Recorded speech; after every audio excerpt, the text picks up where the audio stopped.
A Black executive perspective now presents Need to Know with the award-winning hyphenated Dr. Nsenga Burton. Dr. Burton, what do we need to know? Good afternoon and welcome to Need to Know with Dr. Nsenga Burton. I am she. I hope that you are having a wonderful day. Today I want to talk to you about getting involved if you're not already involved in your school system, your child's school or what have you.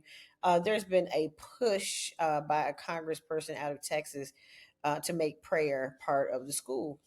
But of course, it's Christian prayer in the same way that they want the Ten Commandments to be portrayed or represented in the school system. Now, I grew up doing a Pledge of Allegiance, all of that, moment of silence, so that if you wanted to pray or do whatever and however you prayed, you could do that. So I'm not opposed to prayer in school. I am opposed to it being mandated in school because not everyone is religious or spiritual.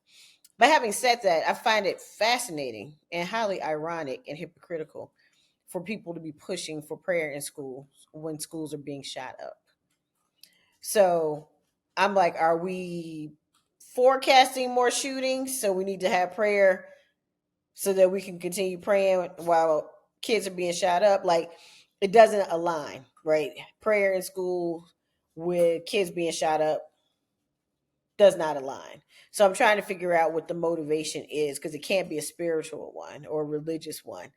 Because if we really were cared about our children, we would not be sending them into situations where they can be, as the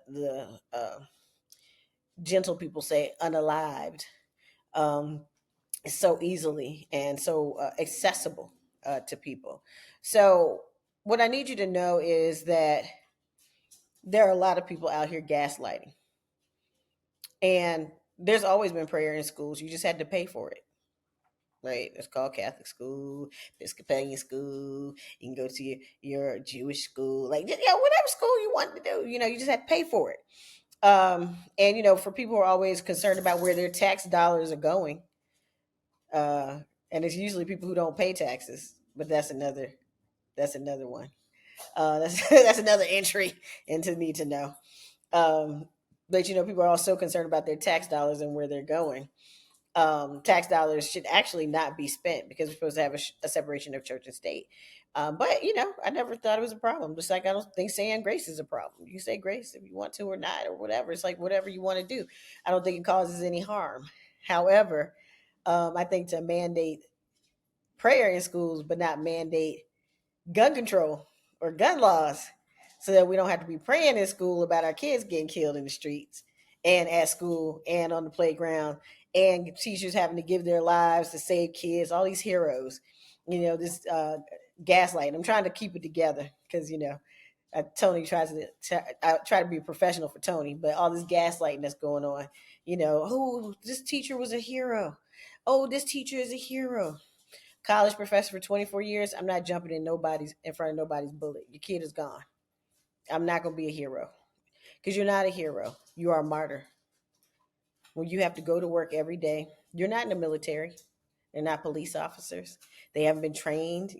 They're talking about, the training is to turn the knob and put the kids in the closet, and then you stand in front of it and you get shot first, and then we're going to kill other kids, and then we're going to turn over like the training. And I know that they put some thought into it. I'm being flippant. I really am. But it's not enough. It's not sufficient, obviously. And people are not supposed to go to school and get killed. So I don't understand how people can't wrap their minds around that. But you want to have prayer because of the kind of world that we live in. If you don't get out of here, GTFOH, out of here with that BS.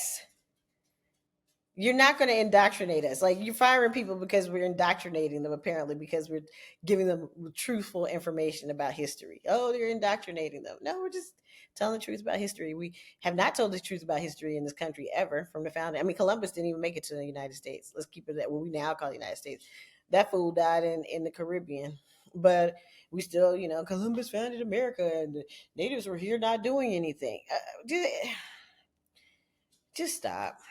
Just stop. So, for people who are so worried about people being indoctrinated, So you're going to get rid of everything that is not white, patriarchal, and Christian nationalist, Christian right. You're not going to get rid of any of that, but you're going to get rid of everything else. Now here we go with, we want to have prayer. We've already taken tax dollars to create charter schools for wealthy families who want to move back into the cities after they drove up the taxes in the suburbs by moving out there and having all those damn kids. Now you want to come back into the city because you want a shorter commute because it's less stressful. So then you want to take the tax dollars, the public tax dollars, and create charter schools so that your kids can have an education that you should actually be paying for. I'm not with that. I'm just not with it. I pay enough in taxes. Our public schools should be good without having to do all the extra and without having to take money from other kids who actually need it to create an exclusive space for you and your child that you think deserves a better education than the kid down the street. I'm not with it. And I'm also not with you. Now here we go with this, right? We're demolishing the Department of Education, but you want to have prayer in the school. Y'all need to pray for the Department of Education and all the kids who are not going to get what they need. They're not getting protection from guns. They're not getting their special needs met anymore. They're not going to be able to do a lot of the activities that they were able to do. I have to pay for choir lessons at school. My child is using her voice. No instrument. This one right here. God gave it to her. God gave it to her. And we got to pay for her to use that at the public school. So thank you.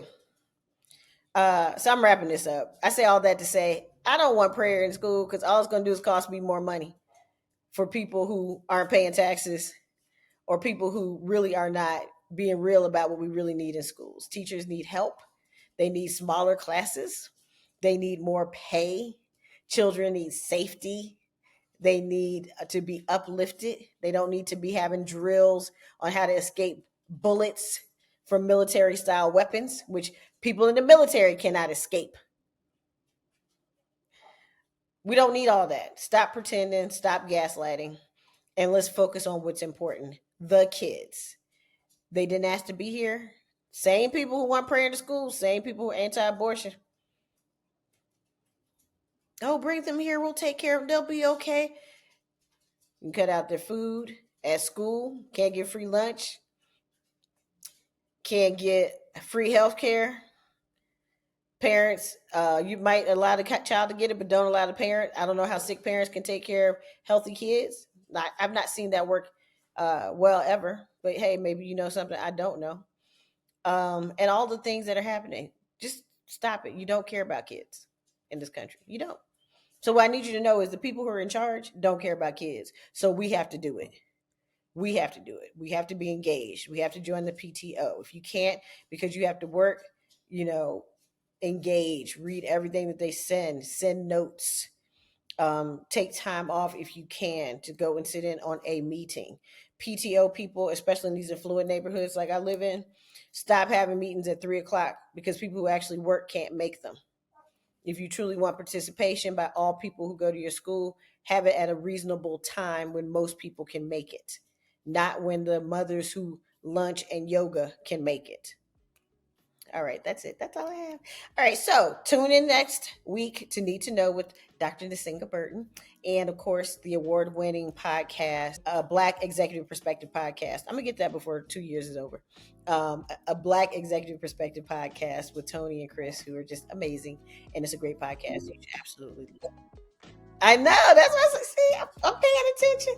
2 years. All right. They're 2 years in, and they're getting better and better every week. So anyway, tune in next week and you're here. More Need to Know with Dr. Nsenga.